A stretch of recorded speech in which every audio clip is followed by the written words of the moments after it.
రాజ్ బిడ్డకు తల్లి అయిన కావ్య, ఒకటైన కావ్యరాజ్ షాక్లో అపర్ణ, అనామిక, ధాన్యలక్ష్మి. ఇంతకు ఏం జరిగింది? అసలు రాజ్ బిడ్డకు కావ్య తల్లి కావడం ఏంటి? మరి రాజ్ కావ్య ఒకటవ్వడం ఏంటి? అసలు ఏం జరిగింది అనేది వీడియోలో చూసి తెలుసుకునేద్దాం. బ్రహ్మముడి అప్కమింగ్ ఎపిసోడ్స్లో ఏం జరగబోతుందో ముందుగా తెలుసుకోవాలి అనుకుంటే వీడియోని లైక్ చేయండి, ఛానల్ని సబ్స్క్రైబ్ చేసుకోండి, పక్కనే ఉన్న బెల్ సింబల్లో ఆల్ పై క్లిక్ చేయండి. ఇలా చేయడం వల్ల అందరికంటే ముందుగా చూడవచ్చు. మొత్తం మీరు చూసుకున్నట్లయితే ఇంకా రాజు బిడ్డని తీసుకురావడంతో కావ్య అయితే ఏం మాట్లాడదు. ఇంట్లో వాళ్ళు కూడా అసలు రాజుతో మాట్లాడడమే మానేస్తారు. ఇంకా ఇంట్లో వాళ్ళు ఎవరు కూడా రాజు ఎక్కడికి బాబుని తీసుకుని వచ్చినా కానీ ఇంకా అక్కడి నుంచి అయితే వెళ్ళిపోవడం జరుగుతుంది. ఇంకా డైనింగ్ టేబుల్ దగ్గరికి, హాల్ దగ్గరికి ఎక్కడికి వచ్చినా కానీ అక్కడి నుంచి ఎవరు మాట్లాడకుండా ఇంకా కళ్యాణ్తో సహా అందరూ కూడా అక్కడి నుంచి వెళ్ళిపోతారు. రాజుకైతే ఏం చేయాలో అర్థం కాదు. ఇంకా బాబు ఏడుస్తున్నా కానీ రాజు ఆ బాబుని ఎలా సముదాయించాలో, ఎలా చూసుకోవాలో ఏమీ తెలియక చాలా ఇబ్బంది పడుతూ ఉంటాడు. అదంతా గమనిస్తుంది కావ్య. ఏంటి ఈయన్ని ఎవరూ పట్టించుకోవడం లేదు, ఈయన తప్పు చేసినట్టుగా అందరూ భావించి ఈయన్ని దూరం పెడుతున్నారా? ఇలాగే ఉంటే ఆ పసిబాబు ఏం చేశాడు?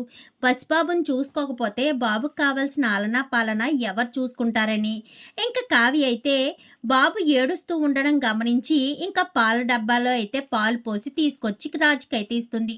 రాజుకి ఆ పాలు ఎలా పట్టాలో కూడా అర్థం కాదు. కావ్య ఏమీ మాట్లాడకుండా ఇంకా పాలు ఎలా పట్టాలనేది ఫోన్లో ఫోటో తీసి రాజుకైతే పంపిస్తుంది. నా వారసుడు నా రక్తం అని చెప్పడం కాదు, పిల్లోడికి పాలు పట్టించడం కూడా చేత కాదా అంటూ ఇంకా కావ్య అయితే అక్కడి నుంచి వెళ్ళిపోయేసరికి ఇంకా ఫోటోలో చూసి రాజు అయితే పాలు పట్టిస్తూ ఉంటాడు. ఇంకా అలా రాజు ఆ పిల్లోడు ఆలనా పాలన చూసుకుంటూ ఉంటాడు. కావ్య కూడా రోజు రోజుకి బాబుకు దగ్గర అవుతూ ఇంకా బాబుని చూసుకుంటూ ఉంటుంది. ఒక్కొక్కరుగా మీరు అందరికీ దూరం చేయకూడదు, దగ్గర చెయ్యాలి, పిల్లోడిని అందరికీ దగ్గర చెయ్యండి అంటూ చెప్పేసరికి ఎవరూ నా మాట వినిపించుకోవడం లేదు కదా, నేను చెప్తున్నా ఎవరూ నమ్మడం లేదు, పైగా నేను ఎక్కడికి వెళ్తుంటే అక్కడి నుంచే వాళ్ళందరూ వెళ్ళిపోతున్నారు అని చెప్పి ఇంకా రాసి చెప్పేసరికి వాళ్ళు వెళ్ళిపోతారు.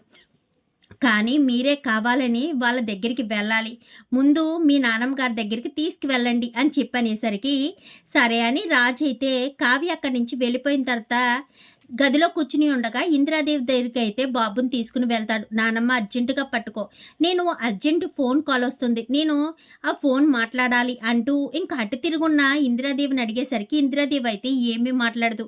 ప్లీజ్ నానమ్మ అంటూ ఇంకా పసిపిల్లోడిని ఇందిరాదేవి ఒళ్ళో పడుకోబెట్టేసరికి ఇంక ఇందిరాదేవి అయితే ఏమీ మాట్లాడదు. ఇంకా అలా ఒక్కొక్కరుగా ఇంకా రాజు అయితే బాబుని దగ్గర చేయమని కావ్య చెప్పినట్టుగానే చేస్తూ ఉంటాడు. ఇంట్లో వాళ్ళందరూ కూడా పసిబాబు కదా, అందరూ కూడా ఇష్టపడుతూ ఇంకా పిల్లోడికి దగ్గర అవుతూ ఉంటారు. ఎవరు ఎలా ఉన్నా కానీ అపర్ణ మాత్రం అస్సలు బాబు వంక చూడడం కాదు కదా, రాజుతో కూడా మాట్లాడడం మానేస్తుంది. ఇంకా సుభాష్ అయితే బాబుని ఎత్తుకుని గదిలోకి తీసుకువెళ్లడంతోటే ఏంటి కావ్య అనుకుంటున్నావా, కావ్యకు నీ మాటలు చెప్పినా అర్థమవుతాయి, గదిలో అడుగు పెట్టొద్దు నా పర్మిషన్ లేకుండా అని చెప్పావనుకో కావ్య అర్థం చేసుకుని అక్కడి నుంచి వెళ్ళిపోతుంది. వీడు నీ మనవడు, నువ్వు ఒప్పుకున్నా ఒప్పుకోకపోయినా, కానీ వీడు ఈ గదిలోంచి వెళ్ళడం అయితే జరగదు కదా, నువ్వే ఈ గదిలోంచి వెళ్ళిపోవాలనుకుంటే అని చెప్పి ఇంకా సుభాష్ చెప్పేసరికి ఇంకా అపర్ణ బాబు వంక చూడకుండా చాలా కోపంగా అయితే అక్కడి నుంచి వెళ్ళిపోతుంది. ఎవరు మారినా మారకపోయినా మీ నాన్నమ్మ మాత్రం మారదరా బాబు, ఎప్పుడుకు మారుతుందో, నిన్ను ఎప్పుడుకు దగ్గరికి తీసుకుంటుందో అర్థం కావడం లేదు అని చెప్పి సుభాష్ అయితే బాబుతో ఆడుకుంటూ ఉంటాడు. ఇంకప్పుడే ఇందిరాదేవి అయితే వస్తుంది. ఏడి నా మునిమనవడు ఏడి అంటూ ఇందిరాదేవి దగ్గరికి తీసుకుని, వాడు నిజంగా రాజు పోలికేనా, ఎక్కడా మచ్చలేం కనిపించడం లేదు కదా, రాజుకి అక్కడ పుట్టుమచ్చుంటుంది ఇక్కడ పుట్టుమచ్చుంటుంది అంటూ ఇంకా రాజు కొడుకని ఇంట్లో వాళ్ళంతా కూడా పుట్టుమచ్చల కోసం వెతుకుతూ ఉంటారు. ఇంకా అందరూ కూడా అలా దగ్గరికి అందరూ కూడా పిల్లోడికైతే దగ్గర అయిపోతారు. ఇంకా రాజు కూడా చాలా సంతోషపడతాడు. కావ్య అప్పుడప్పుడు పిల్లోడిని పట్టించుకోవడం చూస్తూ ఉంటుంది. ఇంకా ఇద్దరు ఒకే గదిలో ఉన్న ఎవరి పక్కల వాళ్ళుగా పడుకుంటారు. అంటే ఇంతకు ముందు కావ్య ఎక్కడైతే కింద పడుకుని ఉండేదో అక్కడే కింద పడుకునే ఉంటుంది. రాజు పైన పడుకోమని చెప్పాను, కానీ ఎక్కడ ఉండవలసిన వాళ్ళు అక్కడ ఉంటేనే మంచిది అని చెప్పి ఇంకా కావ్య కూడా కింద పడుకునేసరికి ఒక అర్ధరాత్రి వేళ అయితే బాబు గుక్క పెట్టి ఏడుస్తూ ఉంటాడు. పిల్లోడికి సిరప్స్ ఏమీ లేవా అని చెప్పనేసరికి ఏమో అవేమీ నాకు తెలియదు అని చెప్పి రాజు అనేసరికి ఏం తెలియకుండా మీ కొడుకని మీరు ఇంటికి తీసుకొచ్చేయడం ఏంటి? అసలు ఆ తల్లికైనా తెలియాలి కదా బాబుకి ఏ సమయంలో ఏది అవసరమో అని చెప్పి ఇంక గబగబా బాబుకి ఏమొచ్చిందో, ఏం ప్రాబ్లమ్ ఉందో అని ఒక చీటీ మీద రాసైతే ఇచ్చి, ఇన్ని నెలల బాబుకి ప్రాబ్లమ్ అని చెప్పి మందులు తీసుకురండి అని చెప్పనేసరికి బాబును కావ్య ఆడిస్తూ ఉంటుంది. ఇంక ఈలోపు రాజు అయితే వెళ్ళి మందులు తీసుకొస్తాడు.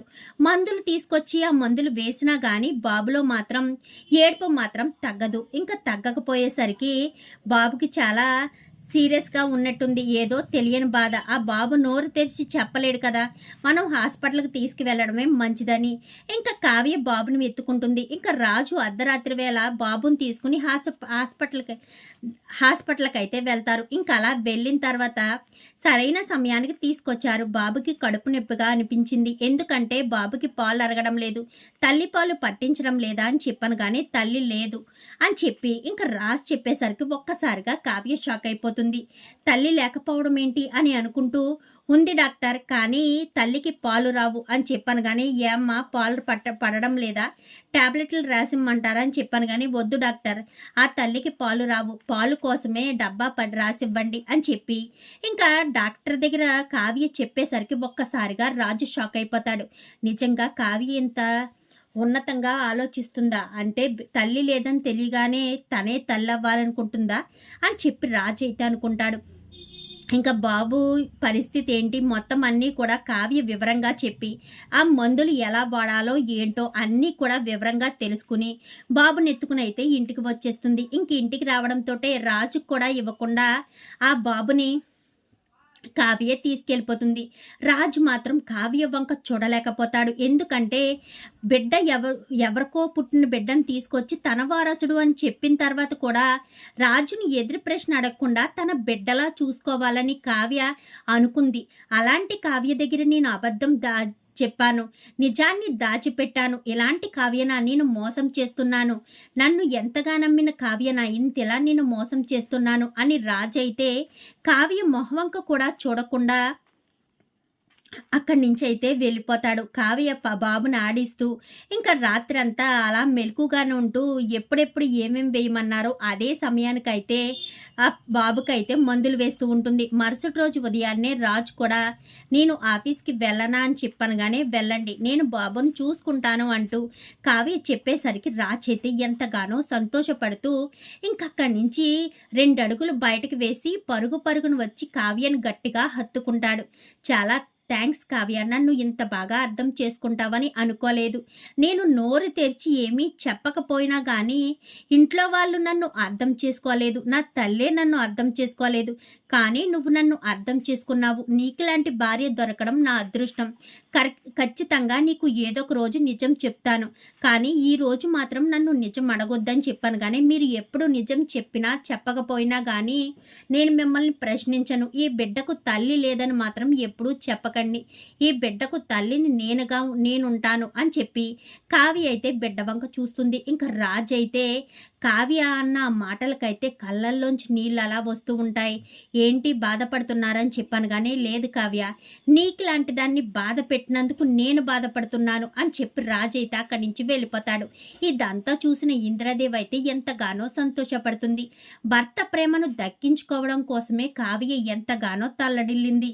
వీళ్ళిద్దరికి మధ్యకి ఒక పసికందు వస్తేనే గాని రాజు మనసులోని ప్రేమ బయటపడలేదు అని చెప్పి ఇంకా ఇంద్రదేవి అయితే అనుకుంటుంది. ఏంటా అమ్మమ్మ గారు వెళ్ళిపోతున్నారని చెప్పాను కానీ నీకులాంటి దాని ముందు నేను నిలబడలేకపోతున్నాను కావ్య, నీకంత గొప్ప హృదయం ముందు నేను అసలు నించోలేకపోతున్నాను అని చెప్పనేసరికి అదేంటి అమ్మమ్మ గారు అలా మాట్లాడుతున్నారని చెప్పాను కానీ అవును కావ్య, నీ భర్త వేరే అబ్బాయిని తీసుకొచ్చి ఇదే నా కొడుకు ఇంటి వారసుడు అని చెప్పిన తర్వాత కూడా తల్లి ఎవరు ఏంటి, మీరు నన్ను ఎందుకు మోసం చేశారు అని నిలదీయకుండా ఆ బిడ్డకు నువ్వు తల్లి స్నానంలో ఉన్నావు అంటేనే నీ గొప్ప మనసు అర్థమవుతుంది. నీకులాంటి దాన్ని ఖచ్చితంగా రాజు అర్థం చేసుకుంటాడు, నిన్ను భార్యగా తనకు దగ్గర తీసుకుంటాడు అని చెప్పి ఇంకా ఇంద్రదేవ్ అనగానే మీ మనవల్లో నిజంగానే మార్పు వస్తుంది బామ్మగారు, నిజంగా ఈ బాబు వచ్చినందువల్లేనేమో ఆయన నేను దగ్గర అవ్వబోతున్నాము అని చెప్పి కావ్య అయితే ఎంతగానో సంతోషపడుతుంది. చూద్దాం రాబోయే ఎపిసోడ్స్‌లో మరి నిజంగానే రాజ్ తీసుకొచ్చిన బాబు రాజు బాబేనా? లేక ఏదైనా గతముందా?